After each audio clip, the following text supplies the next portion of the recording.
How important is it to build your team for your business, or do you build the business first around your team? How important is it for some entrepreneurs in whatever industry it is that they're in to do something below what they would normally charge for that service just to either have some income coming in or for the exposure? The vision that's in my brain is the strongest driver for me actualizing it, or for me to even believe that I can do it, because I can see it so clearly in my brain and I feel it in my soul. Welcome to another episode of the Whoopin' the Doctor podcast. I'm your host, Glenn Curry, alongside my co-host, Dr. John Devereaux, and we have a very special guest today. And I'm very excited for this conversation that we're getting ready to have. The guest that we have, she's a marketing specialist, and her company specializes in brand development, social media direction, and visual design. I'd like to introduce you guys to the CEO of Legacy Strategies, Ms. Jarnay Taper. Hello, you guys. So lovely to be here with you all today. Thanks for having me. And we're excited to have you. And we always start off the episode with a quote of the week. And there's actually a funny story behind this one, because I had the quote that I wanted to, that I pulled from your Instagram a few days ago. But then you posted something today, which just made me just throw the old quote out and grab this new one. So in the quote, you said that the stories that we tell or believe about ourselves gives us implicit limits and possibilities. How important is those stories that we tell ourselves? They are extremely crucial. And that quote is attributed to Daniel Goleman, which is a pioneer in the emotional intelligence research space. And so I was listening to a conversation that Daniel Goleman was having with Oprah this morning on Soulful Sundays. And so it just really, it struck me in a very profound way, because as you guys know, mastering your mind is the key to making the life that you want. For us to be able to continue to press on with our individual missions and not get sidetracked, that's when we have to continue to pump our brains with, what do we envision for our lives as an individual, for self-development, how do we want to show up, whether it's in the personal, dynamic with, our spouses, our parents, our siblings, and then how do we want to show up in the workspace, and actually doubling down on what does those relationships look like, sitting and soaking and repeating the things that you might not be a master at yet, and repeating the things that your family maybe had disconnects about growing up, repeating those things. It's not a sustainable method for creating a happy life. And I like how you put emphasis on that word yet. You said attain the mastery yet. And, we talked previously about the mindset, and there's people who have the fixed mindset, which thinks that, everything's set in stone. And then there's also people who have that growth mindset where they see the possibilities as limitless. And I really think it does go back to, like you said, those things that we tell ourselves, because those words that we speak have so much power, and then we internalize those words, and then that helps to get the results that we are seeking. Exactly. So I love the way that you put that. Yes, it's only a matter of time, right? Until we look up and we're living the life that we've been dreaming about. And then, but when we look up and we're like, oh, okay, I'm here. Wait a minute. And you already got maybe three other dreams that you already, planting the seeds about. So yeah, it's a yet thing. Yeah. Go for it, Glenn. My bad. I was gonna say, I mean, that's pretty dope, man. It's kind of, putting that in, envisioning that how you want things to be, right? So have you envisioned that same thing, like when building your business, getting started? Is that something that you kind of build on or kind of think about when building your business?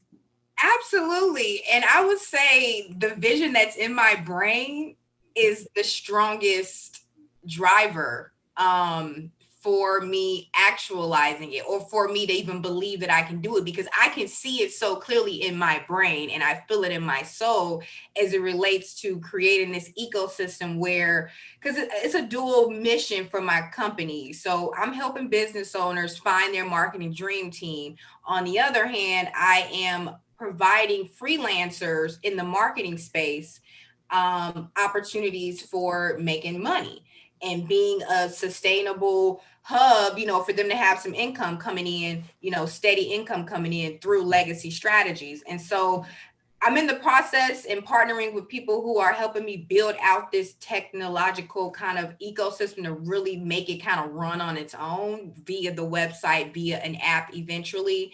But you guys, if the vision wasn't so strong, I would have been given up, because it's a lot of hard work. It's a lot of, you really got to believe. It's no wavering.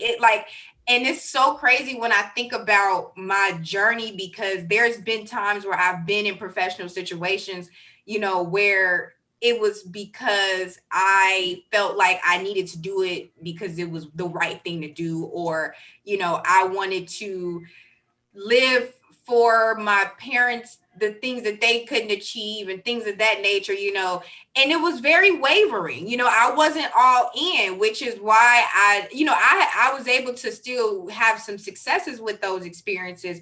However, it was just, I still had a bigger vision, like, okay, this isn't it. There's more to my story. There's more to what I want to contribute. So the vision, that's at the helm of my strategy in making this thing happen. Okay.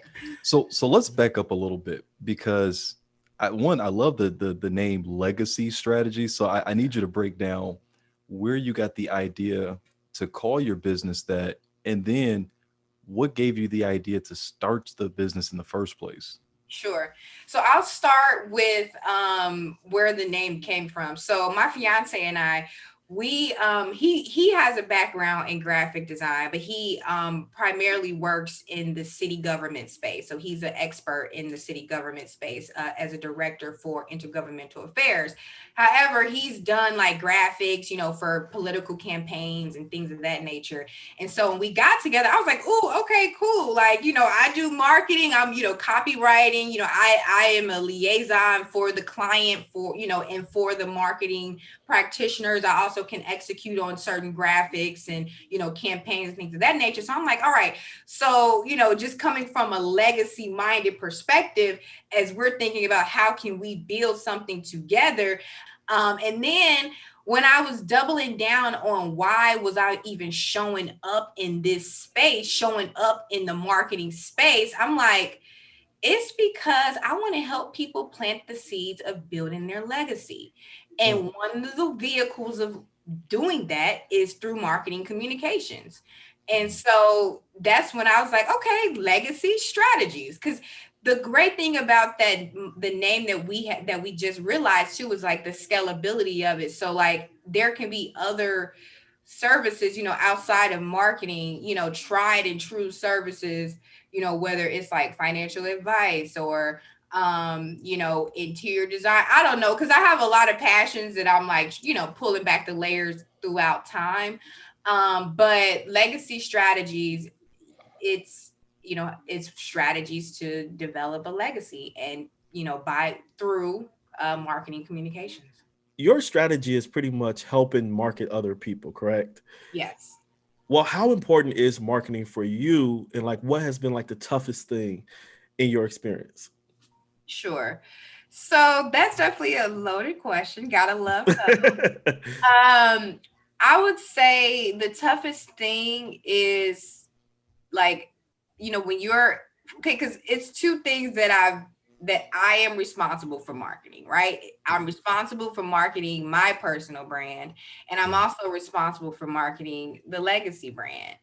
And so in all of that, it definitely requires to, like, you have to have help. you can't do it all by yourself. And so the whole time management aspect, as well as like learning when to delegate and when to ask for help, has been a part of like some of my learning curve, because I myself was a freelancer before I went and decided to have a company where, I'm managing all these moving parts. And so I have the depth and breadth and the capacity to actually do it all. But it's like, is that efficient? And is that like a path to self-love? No. Is that a like self-care? No. Like that's a path to burnout, right? Yeah. So when I think about marketing, of course, you have to know where your audience is. You have to know when to, how to speak to your audience. And you also have to like just not really obsess too much over just always kind of being present. And I think because the great thing about social media and other digital platforms such as your website and things, those are living and breathing documents. So, Mhm.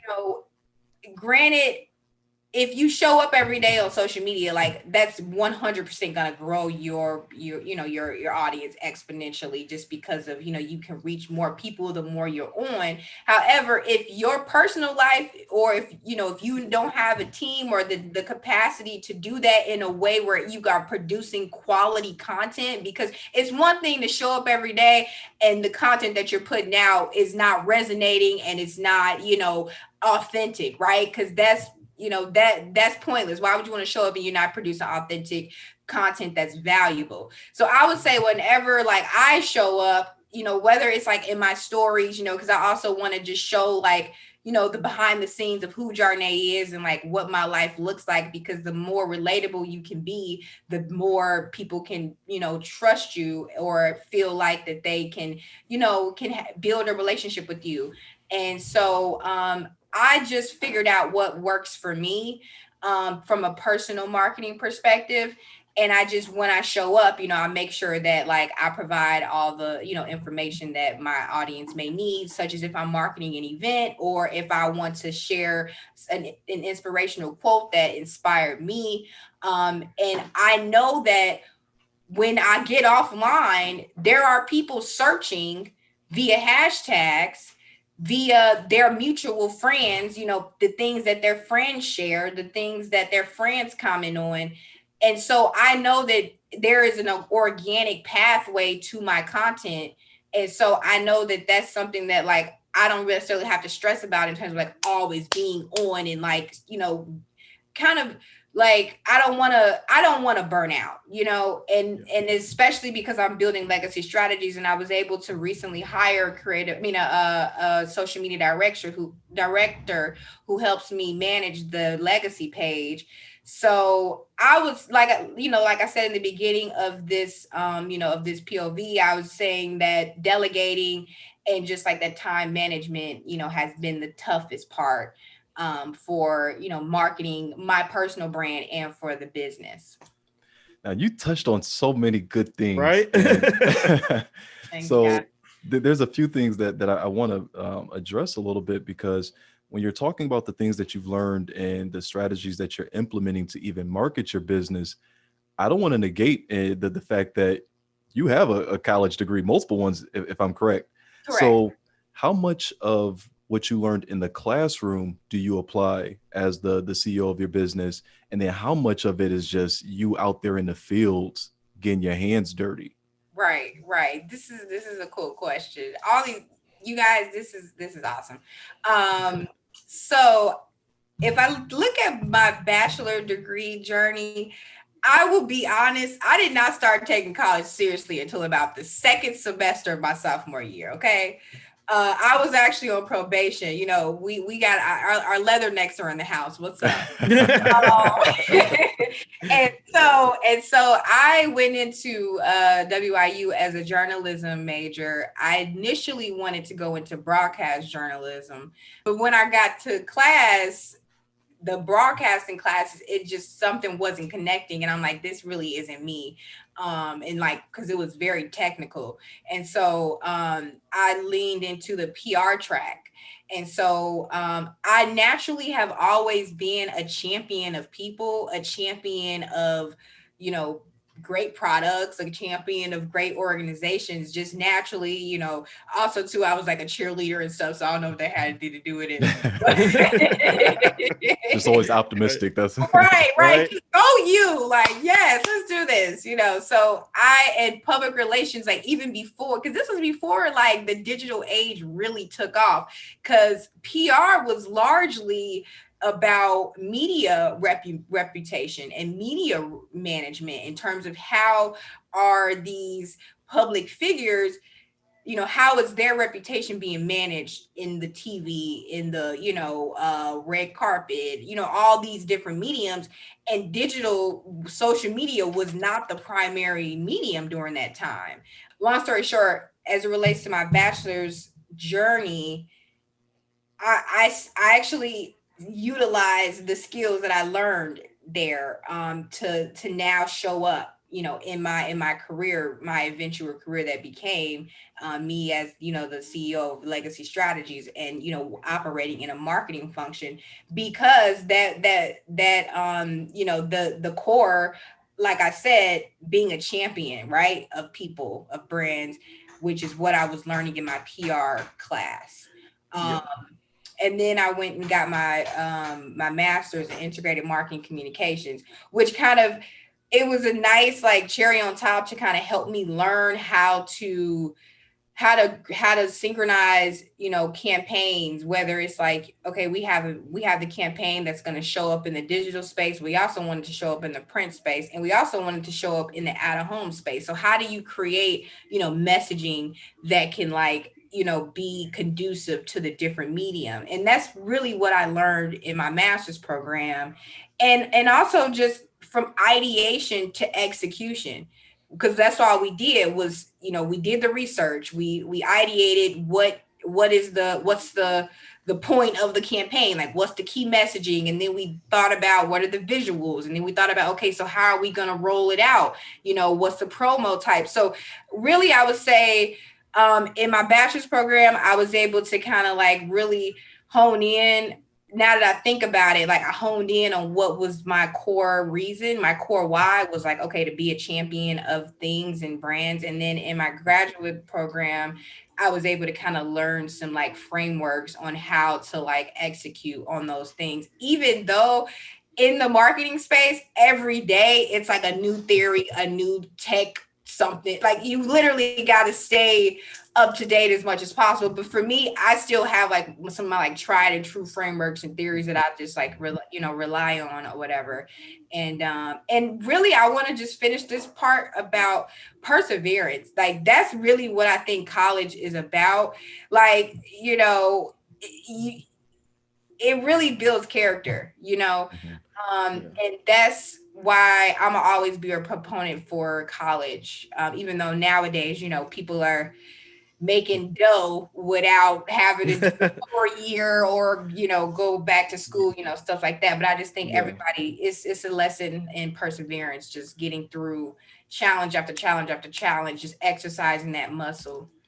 You made a great point. I wanted to kind of circle back around. You were talking about social media, right? So for someone's getting who's getting started, how important is social media? Right now, we think that oftentimes we got to be on Facebook, Instagram, YouTube, all of these different avenues to kind of market it.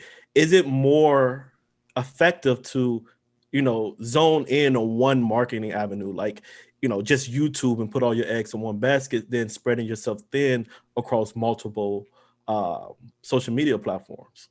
Right. So I would say yes and no. And I'm sorry to have this gray area answer. Um, but it depends on the service, the product, or the community, right? Yeah. So if it's a brand, a retail brand, I would say they should, 100% show up in the Facebook, Instagram, Twitter space, period. Like go hard in all those spaces. But from like a content, like self-help, self-development perspective, I would say Instagram and YouTube is where the sweet spot should be. And then thirdly, just from like a self-care, self-love perspective, because I am anti-burnout, right? Whatever is your sweet spot. Like if you naturally have success on Instagram, then double down on Instagram. Like if you don't get a lot of success on Facebook, then I wouldn't say like, break your back to be present on Facebook as often. I would just say like whatever works for you is the best strategy. However, do have presence on all of the main pages and do keep them up to date.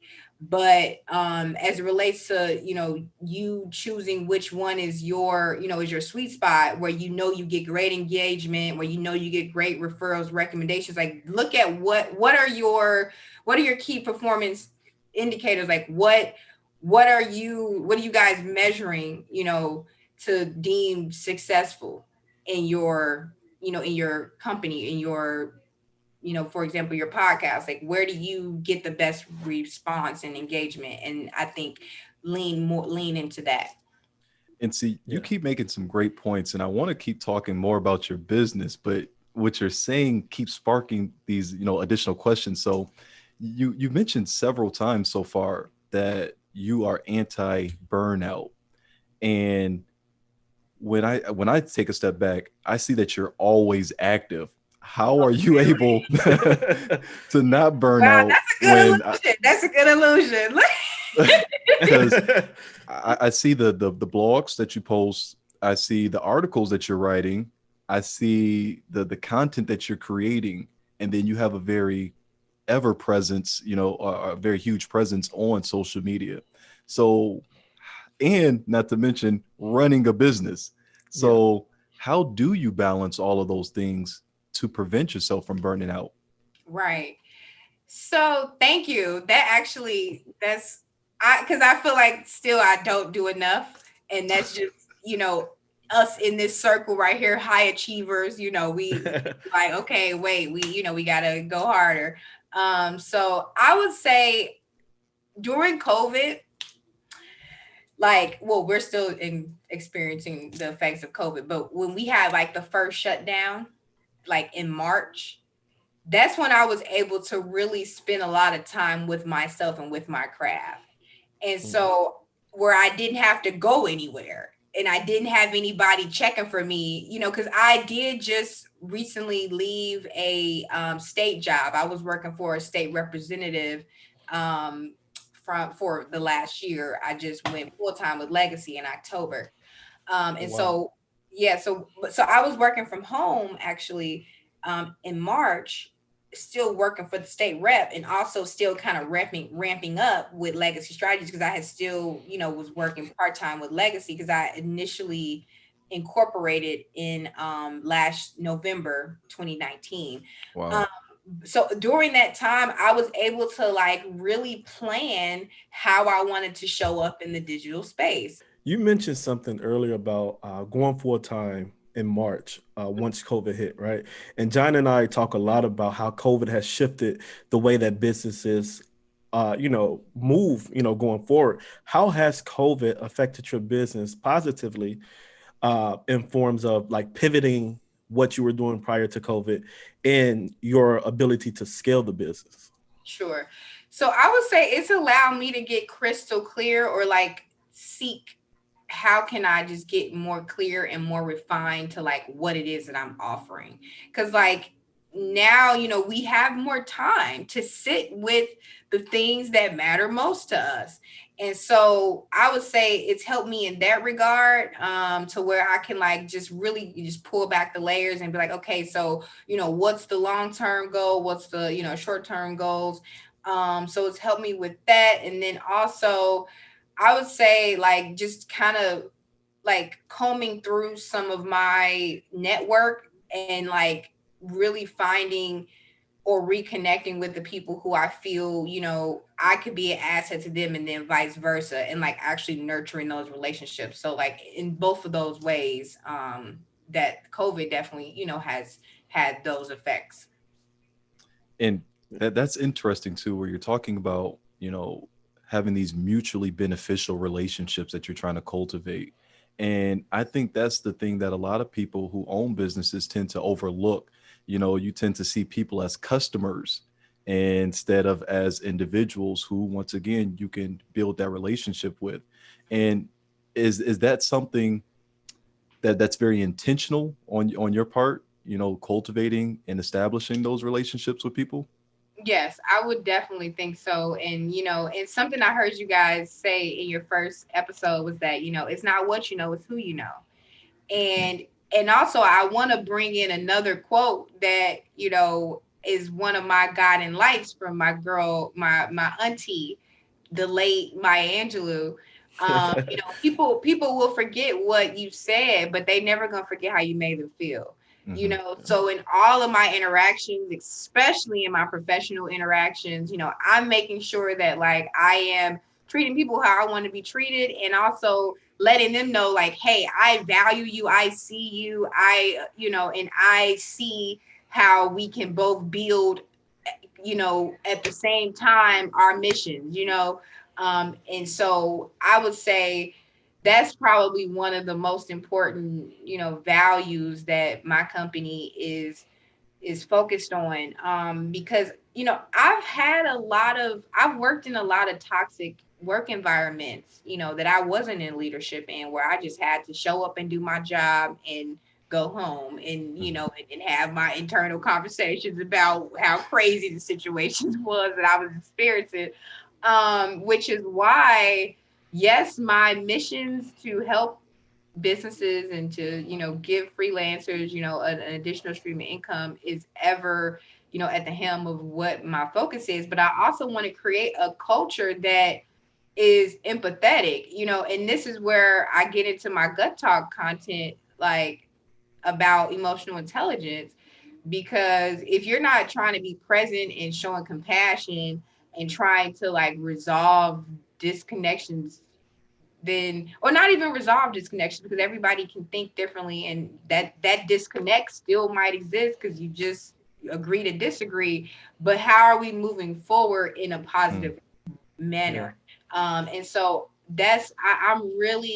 I'm like so obsessed with like making sure my team knows that I appreciate them. Like I'm like, listen, like, and I just want, and that I respect their personal life, and that, because I'm not able to pay my team top dollar yet. You know what I mean? So, I'm like, hey, when you got time, look, we gonna keep communication open, and just being nimble in that way.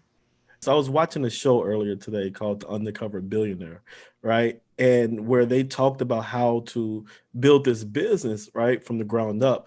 And one of the things was the importance of building that team. And I heard you say something about, making sure that your team is happy. So how important is it to build your team for your business, or do you build the business first around your team?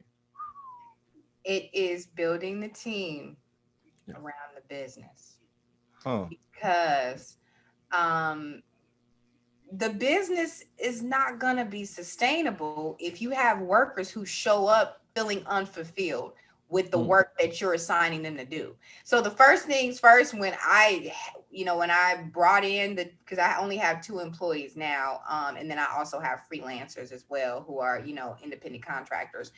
I wanted to make sure that, like, okay, does this work make your soul glad? Like, and Yeah. and I heard this from Tony Robbins, like, do what makes your soul glad type of thing. Like, if it doesn't, let's like, what is it? And like, I want you to go do that.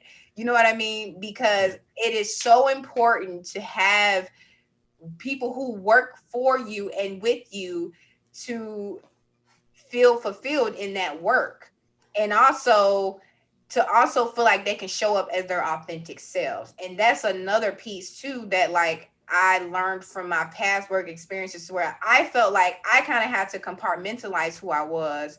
It's crucial, and because I just don't want to make the same mistakes that I've seen be made at other companies. And of course, I'm not saying that like I've had perfect personnel relations, like, because nothing's perfect, but at the end of the day, whatever happens is always amicable, and it's always the doors open, and it's no bridges that are being burnt, and it's always, hey, we're gonna have open communication, and we're gonna be transparent in how we're feeling and what's the status of of how that person is experiencing the role, and experiencing if they feel like they're being successful in it, and if it's a good fit for their lifestyle too, because that's also another piece.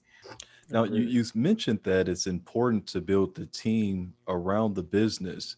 Now, since there are so many different freelancers out there, when you're building a team, how important is it to be able to kind of weed through those individuals to make sure that those team members line up with your ultimate vision for legacy strategies? Right. So that's something that is like in practice right now. Because I'm working on scaling my business, and I'm working on improving my freelancer registry. And am, I want to make sure that be able to vet these freelancers, one on one.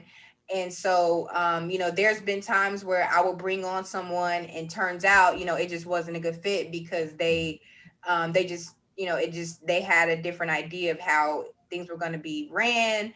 And so I would say, it's, yeah, because everybody works differently.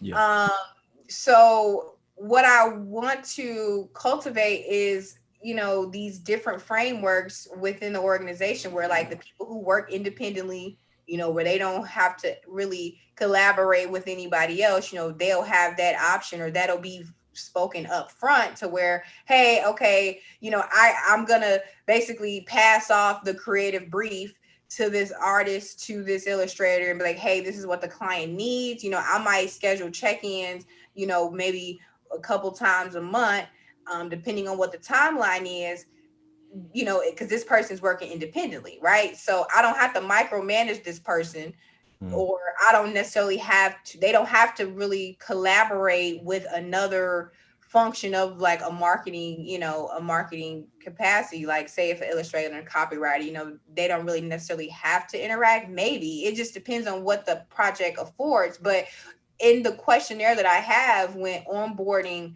freelancers, I'm very transparent in like, okay, how do you like to work? Like, you like to work collaboratively, independently?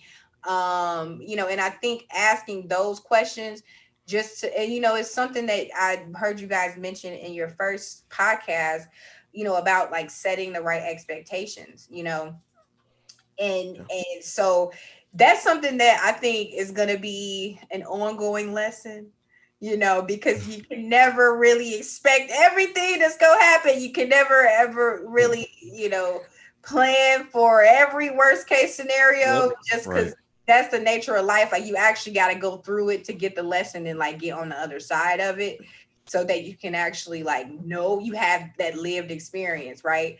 So that's important to me too. Like, and I'm still learning how to, set the right expectations, as it relates to what I'm expecting from my team, and then what can they expect from me, and then what can they expect in terms of like what the workflow is gonna be. And even with my clients, like setting the expectations with them too, in all those capacities. So that's definitely, I would say that's one of my like strongest learning curves right now, that I'm trying to like, figure out. Yeah, and then you mentioned, as far as like you and what you see your business as, right, and the vision that you project for yourself. What are some of the attributes that you can kind of, look back on that kind of helped you to kind of get to where you're at right now? Sure. I would say, nothing worth having is ever going to be easy. It's not a linear path. That's also something you guys touched on earlier. Yeah.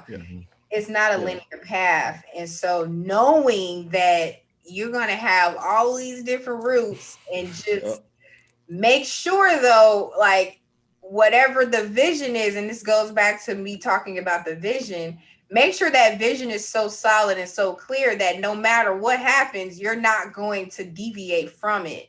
loving the process of the work that you do too, because and this guy, Gary, we all might be familiar with Gary V, maybe. Yeah, he's the man. He's the Of man. Of course, Yeah. shout out to him. But like if you don't love your process, because I feel like process, that's where most of your time is spent, in the process, not in the achievement or when you actually reach this goal, because that's a extremely fleeting moment. So if you don't really love the process or have an affinity for it, then it's like it's just not going to work out long term. And Now, so you mentioned, because this is in one of the, I believe, the blog posts or one of the articles that I read of yours, where you're talking about the magic happens in the process. So break that down just a little bit. What do you mean by in the process? sure. So when I think about the process, I think about the start and the finish. And, I think about from ideation to execution, right? Because I'm a very introspective person and I really like to kind of unearth the meaning of everything.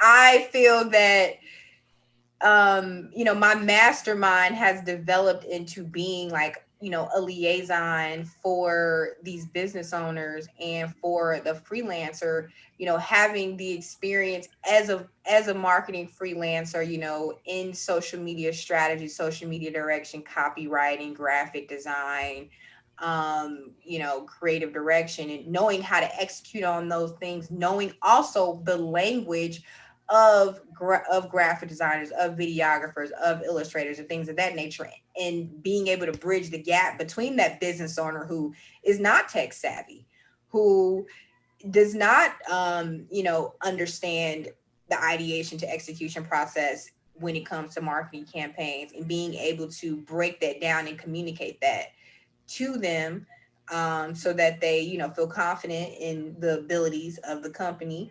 That I would say is one of my stronger suits, and why I feel so strongly about it being a creative staffing agency and me being able to execute on providing the clients those needs. So you know did I answer your question? Yeah, and that's actually a really Yeah. good thing that you brought up, because a lot of people would then say, well, why wouldn't the freelancer just go directly to the business who needs the images or the videos or whatever?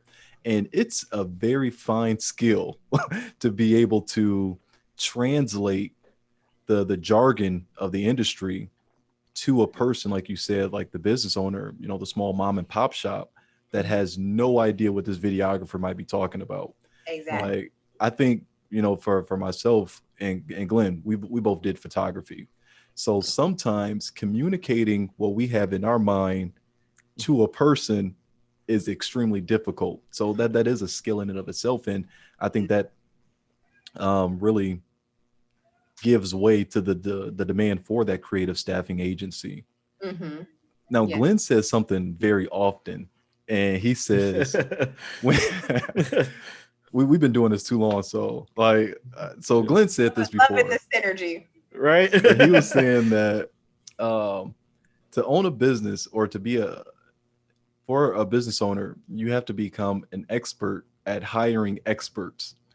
But when it comes to hiring experts, because the people that you're dealing with are necessarily experts, how have you been able to, over the time, or I guess like over time, really fine tune that skill of being able to identify? Is there like a single identifier, it's like this person's going to work well with me? Because synergy is extremely important in those businesses. It is. And honestly, I would say, I've been figuring out how to like sharpen my discernment. And of course that's something that's like not absolutely Mm. correct, of course, because that's like a journey, right? But in terms of making a choice on if I want to bring this person in, I really is based on, either they might get recommended to me from someone I trust, And so that opens up the conversation because, like people, we birds of a feather flock together. So if I have a positive interaction with this person, we executed on a project together and they want to recommend somebody else. Okay, that is definitely leads me to believe that this person is, is capable. And so I would say, making sure that they do also have a track record of work, like they have a portfolio, and I might even just work with them on a project just for legacy strategies first, just to see how that process goes before I'm like, hey, okay, I want to bring you in on a client project. So I would say it's like a few different ways that I am able to vet these people that I'm working with. But it's also I'm taking, sometimes a chance, and just got to kind of see how everything plays out. But what is critical to me is that person has to have some patience. If I feel like they, don't have, like, that's really critical for me. Like, cause in the marketing process, you have to learn how to, like, you need to know that, like, you're not going to get it right maybe on the first try. You might not get it right on the second, third, fourth try, because sometimes it's an iterative process.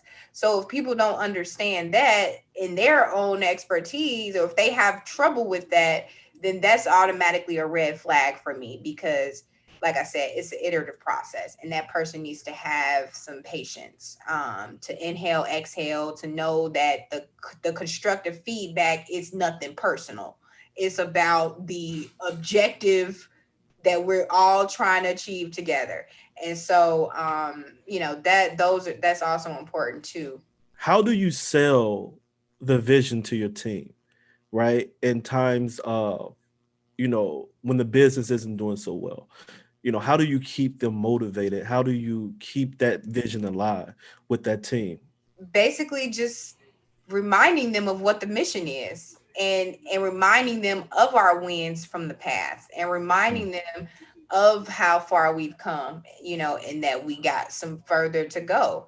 And also just making sure that, again, like, this goes back to, hey, does this work make your soul glad? Because I was thinking about how, you know any work that I do, I want to also be able to, like, love it that much that I'll do it for free.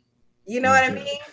And that was like a key differentiator from, like, me figuring out what I want to do and what I didn't want to do.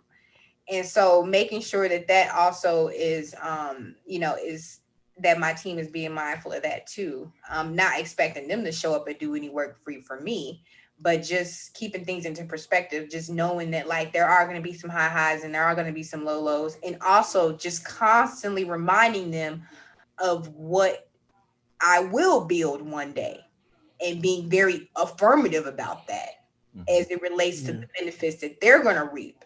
So literally just reminding them, like, hey, this is where we're headed. Like, y'all going to be sitting on six figures eventually. Like, you know what I mean? Like, or, so and it takes a certain person to, like, be able to see the vision. Like, that person has to have that capacity to know that it takes time to build something that's really gonna, make an impact. And so those are the type of people that I like to work with. Well, one of the things that I really have picked up on through our conversation and that I absolutely love is the fact that you are so confident in your vision. And I think when you are confident in your vision, especially as a leader, it's easier to get that buy-in from those people that you work with, because maybe if they're wavering in the vision, like you were saying, Glenn, if things are, highs or lows or things like that, the confidence of the leader to know, like, okay, well, the ship is still going forward, that keeps those people on board just paddling, for the most part. Yeah. So I'm gonna just keep doing what I'm supposed to do and then kind of follow their lead.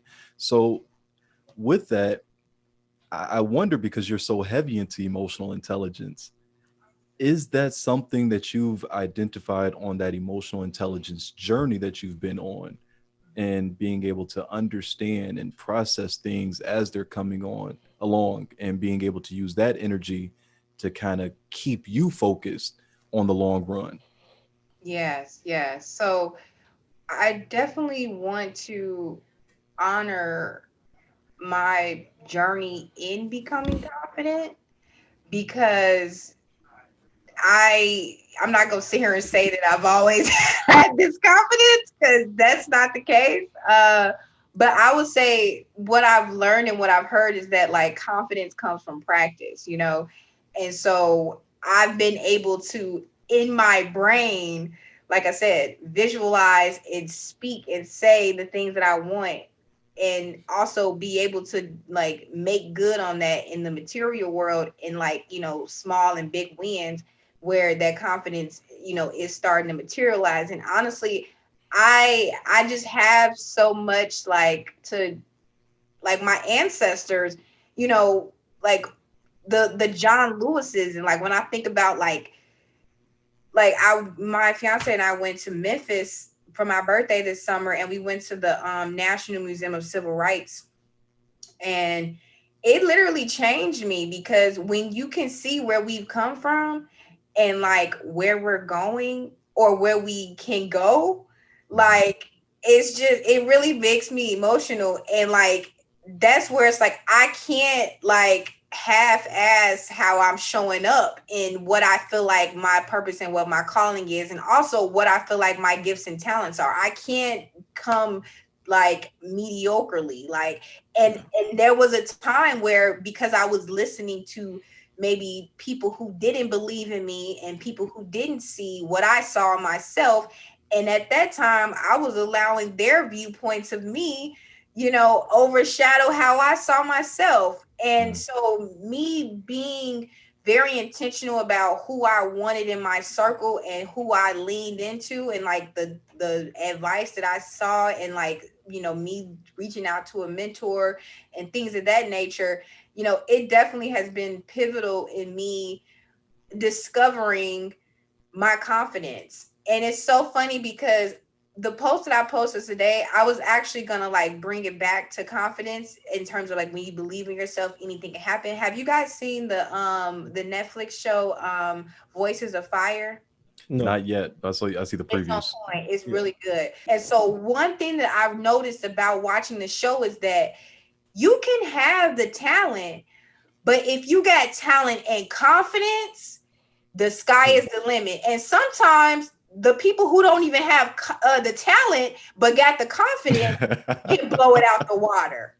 You know what I Absolutely. mean? So when I watched that, it just really was so profound to me because, you know, you had these really talented singers who would have like the little one-on-one interviews and they're like, yeah, you know, I'm listening to everybody else and everybody sounds better than me. And, you know, and just not believing in themselves.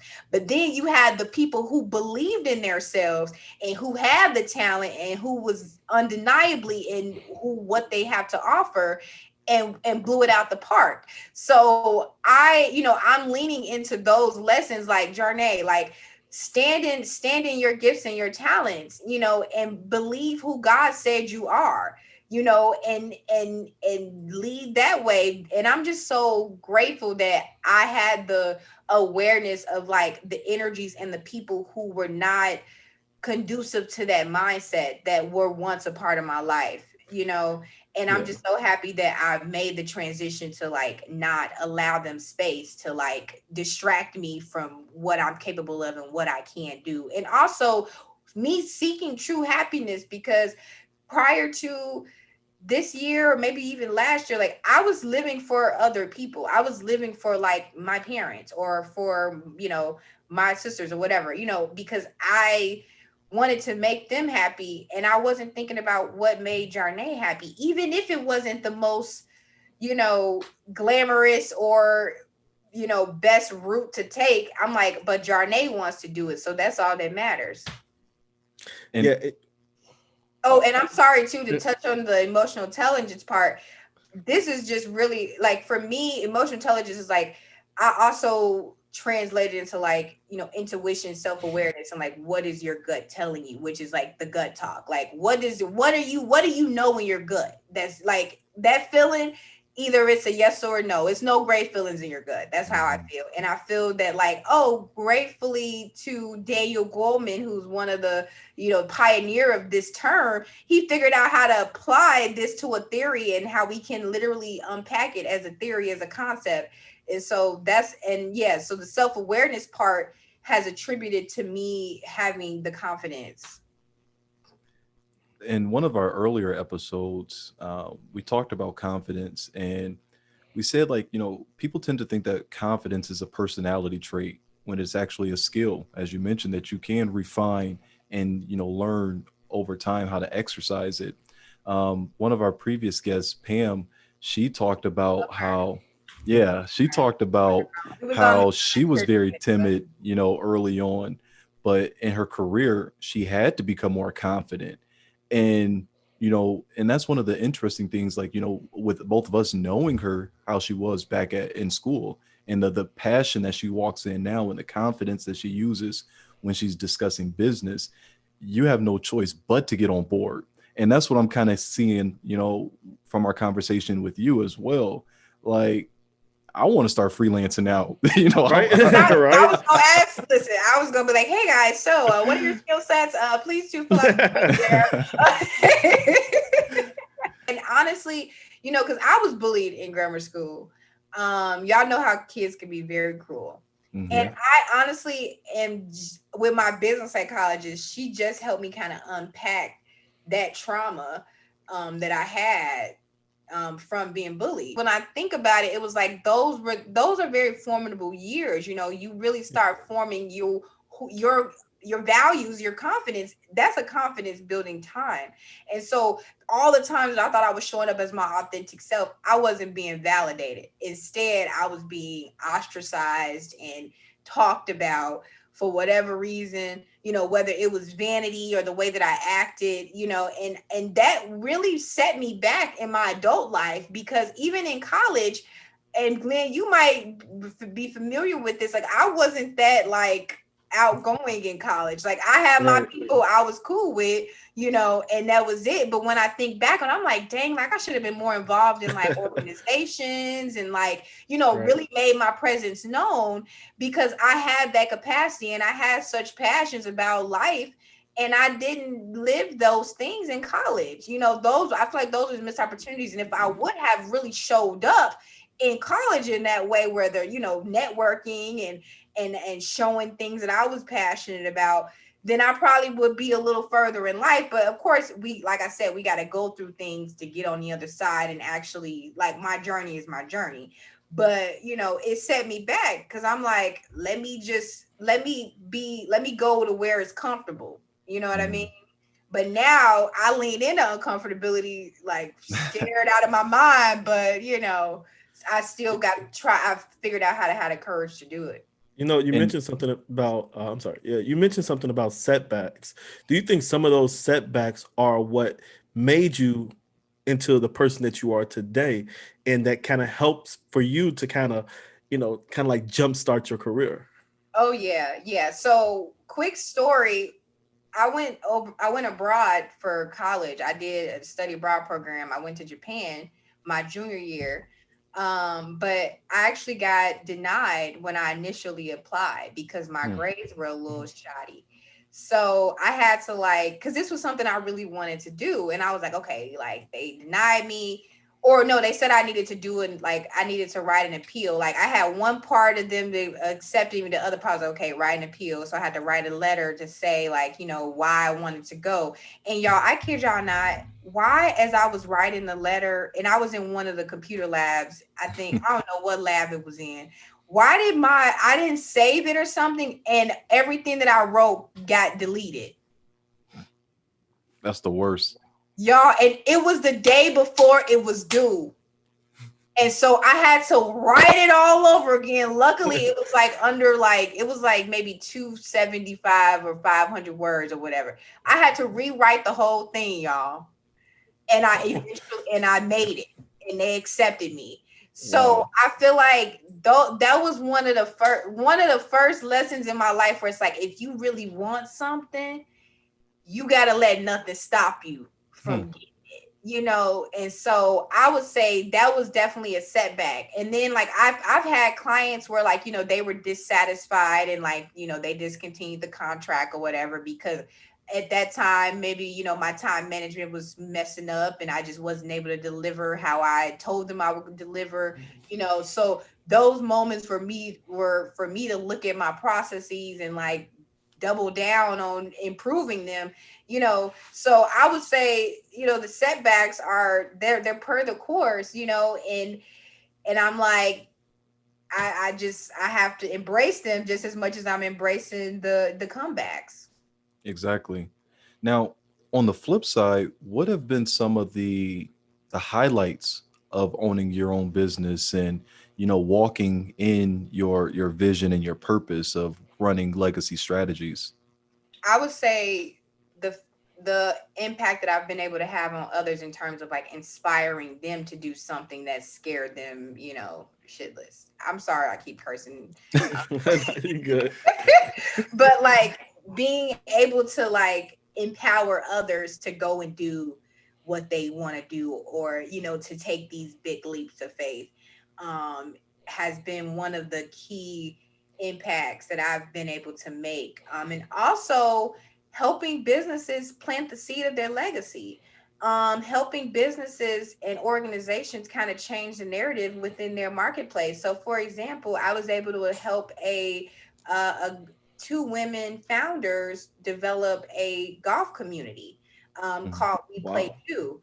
And so the basis is, they're empowering women of color, and their passion for golf, because they developed a passion for golf, but meanwhile they're showing up to these golf events and golf courses, and they clearly see that the game was not designed with them in mind, let alone with a Black person in mind. So they wanted to help, they wanted me to help them. How do they create an experience for women of color who love golf that's tailored to their needs and and aspirations in that sport? So being able to work on projects like that, and that's really like a part of my why, like the legacy strategies, like what are these legacies that people are thinking and dreaming about that they want to leave behind, and helping them actually materialize those things and bring them to fruition, has been has been just invaluable to the contributions that I've been able to make.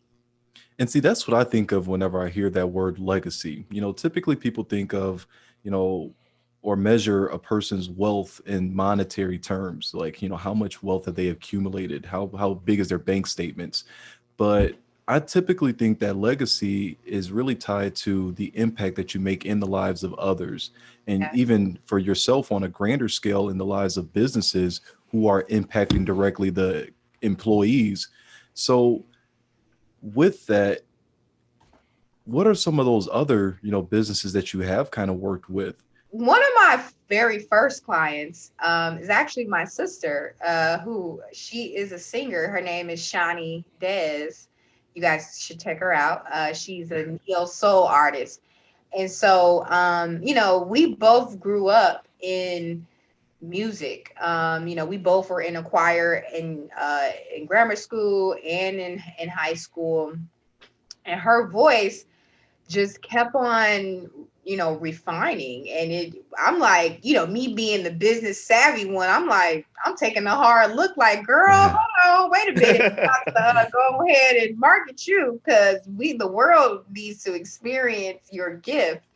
And so, we've managed to develop her brand. And, I'm just proud to say that I was a part of the beginning of her career in, in figuring out, how is she showing up, from like a messaging standpoint, from a wardrobe visual standpoint, and even like helping her tailor her sound as well. And then also I recently brought in Lester. You guys familiar with the hair care line, Lester Pink? Yeah. The pink Yeah, lotion? I mean, yeah, that's been yeah. around for ages. Yeah. I know, right? Yes. So that they're millennial generation of the Lester family. They have a spin-off brand called Lester Pink.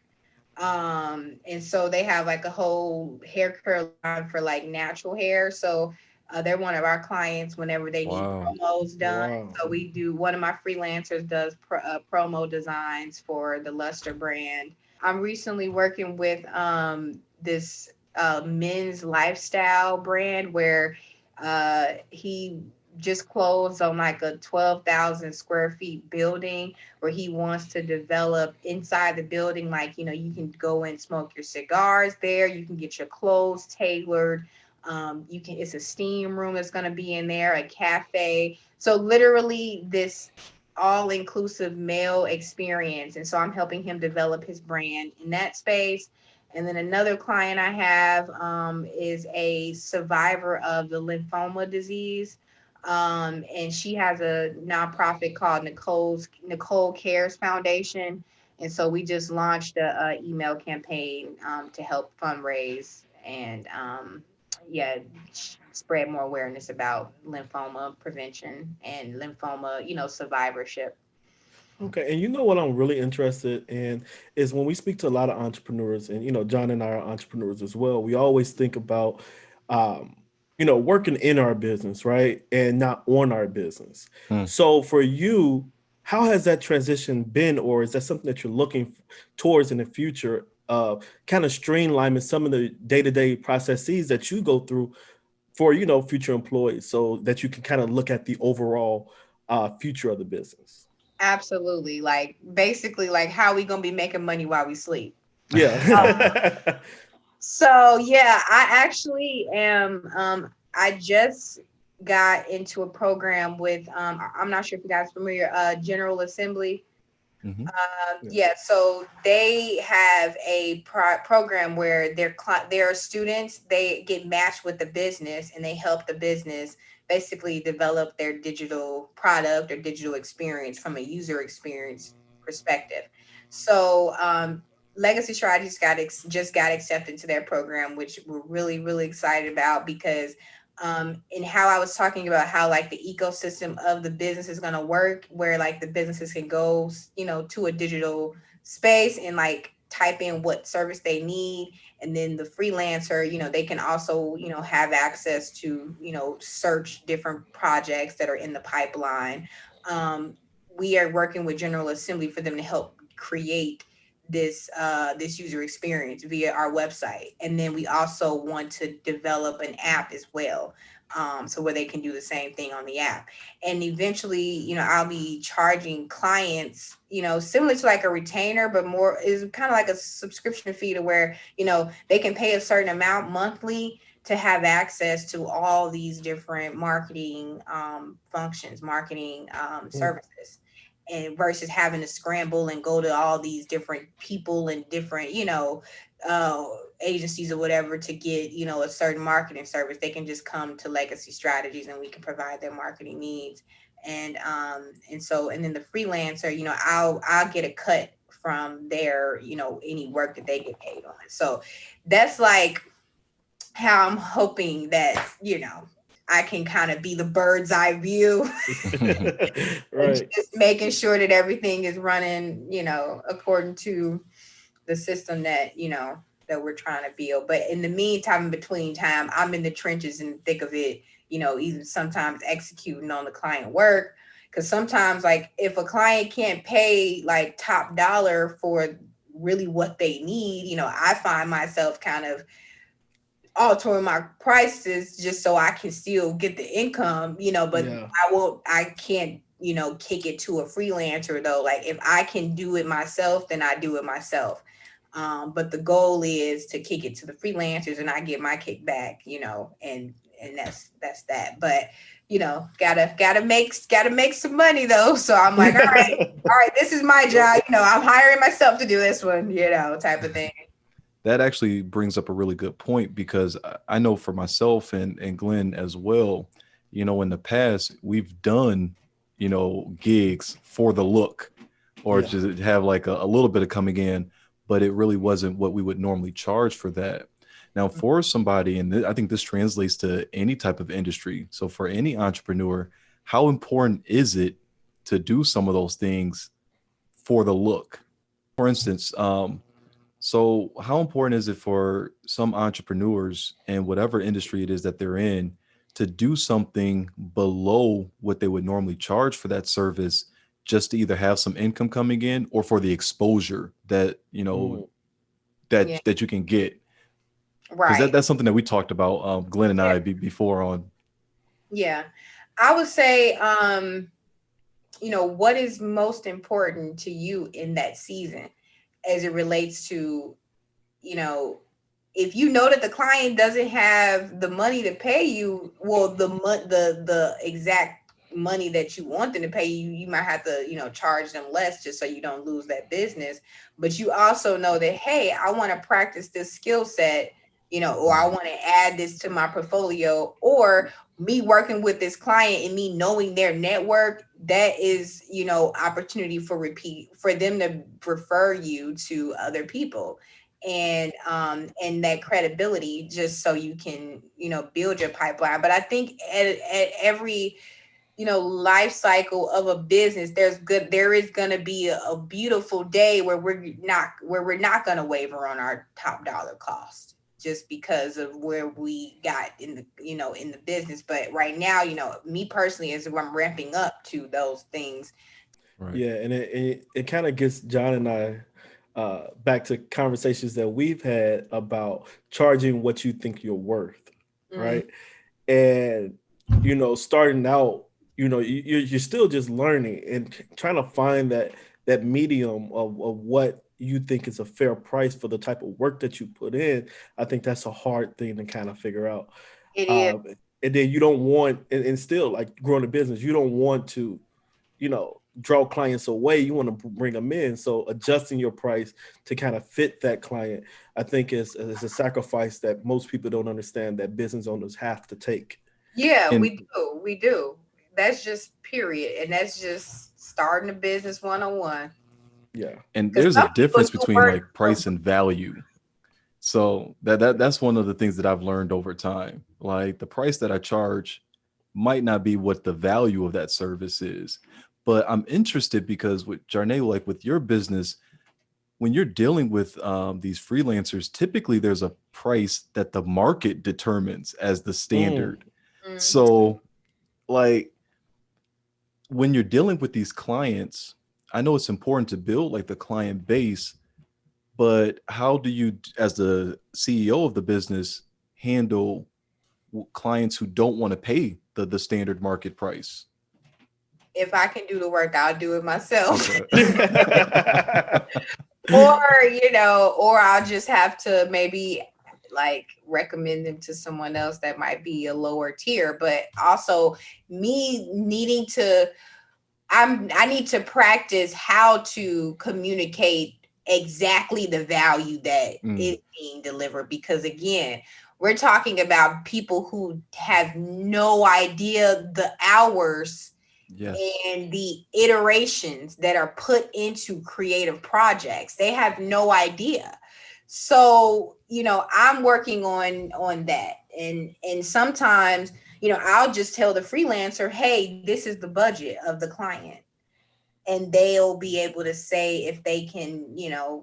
manage it or not. If it's below what they can do, then, I'll have to just they might not be able to work you on that you project. know what? You made a great point where you said that the referring. I think oftentimes we neglect the referring of friends or colleagues or people that's in your network, right? Instead of turning down the business, you said you will just refer them. So you're still keeping that same client at arm's reach Yes. because now you still solved the problem and became a solution for that client. Yeah. So next time when they do have a issue or they want you to do work, they know that they could still come to you because you're going to end up solving their problem down the line, even if the business isn't with you. Exactly. And also, just like, I really want to empower my people in my network. That's a part of, if we can't work directly, then I definitely want to be able to, like you said, provide a solution to your problem. Yeah. And I'm still stuck on the fact that sometimes, with some of the clients, no, what you said, like communicating the value to the clients can oftentimes be a challenge because they don't understand the work that goes into working in Photoshop or in Adobe Premiere or Adobe Right. Illustrator and all those, graphic design programs. And Glenn, I mean, between me and you, how many people have asked us to shoot a wedding for like $300? Yeah. Because they just don't understand. They think that you just click the camera and that's it. Yeah. So, I mean, that really does speak to the importance of having that intermediary, the business that you offer, where you're able to communicate to the client, like, hey, this is why the price is the price, and no matter where you're going to go, if you want this type of quality, this is what you're normally going to have to shell out for it. And I think the biggest thing is like when trying to figure out that value or that price, I think you shouldn't be scared to raise your prices for fear of eliminating some of your clients, right? So I know with John and I know we talked about it a couple of times where it's like you want to raise your price to meet the value that you bring to your consumer, right? With that, you're going to lose some of those lower tier clients. But what's going to happen is the clientele that you start to get, they're only going to refer you to people that's within their their same realm, if that makes sense. So, Yeah. And I'm excited to tap into that, more and more. It really is about, figuring out who it is that you want to market your business towards and who's willing to pay that price. I think when you raise the price, it not only communicates, the value to yourself, but communicates the value to your customers, because they say, oh, okay, if they're confident in charging this price for this service, there's a reason for that. So and if we look back on all the certifications, all the degrees that we've acquired, all of the exams we've passed, it's a value attached to that alone. Like even before we talk about the time spent that's worked on the projects, and that's something that I'm mustering up the courage to apply to my pricing. My father-in-law tells this story all the time where he said, like, a lady hired a repairman to come to her house to change some locks or something like that. So he went in, changed the locks, took him about 5 minutes, and he was like, that'll be $100. And she was like, wait, it only took you 5 minutes to do it. He was like, you're forgetting the amount of time that I had to spend in school to learn this trade and to figure out how to do this as efficient as possible. That's what you're paying for. You're not paying for the time that it takes somebody to do it. You're paying for the time that they devoted to their craft, oftentimes. I might have to run that exact line. I'm about to run that exact line on my next sales call. We're getting ready to wrap up, but this has been an amazing conversation. It really has. I've learned so much. And so as we get ready to conclude this episode, we want to first thank Jarnay for your time and your willingness to come on and be a guest.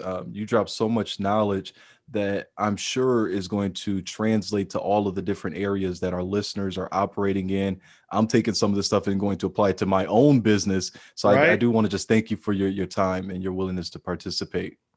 My absolute pleasure, you guys. This has been such a rich conversation on so many levels. And I'm just so grateful for you all providing this platform for aspiring entrepreneurs, for active entrepreneurs, because the best thing that we all can do is just share our wealth of knowledge and experiences, with the world. And so I just, I hope everyone enjoys this conversation as much as I did. And I encourage everyone to follow my company, Legacy Strategies, on all the social media platforms, as well as check out our upcoming EQ webinar, How to Cultivate Resilient Teams by Leveraging Emotional Intelligence. That's December 9th. You can log in and you can sign up on our link in the bio at Legacy Strategies, at Legacy Strategies on Instagram. Thank you for watching the Wolf and the Doctor podcast. If you're watching this on YouTube, don't forget to like, subscribe, and comment below. And whatever you're listening to this on, make sure you subscribe to our channel. Take care. This has been another episode of the Wolf and the Doctor podcast. We'll see you guys next week.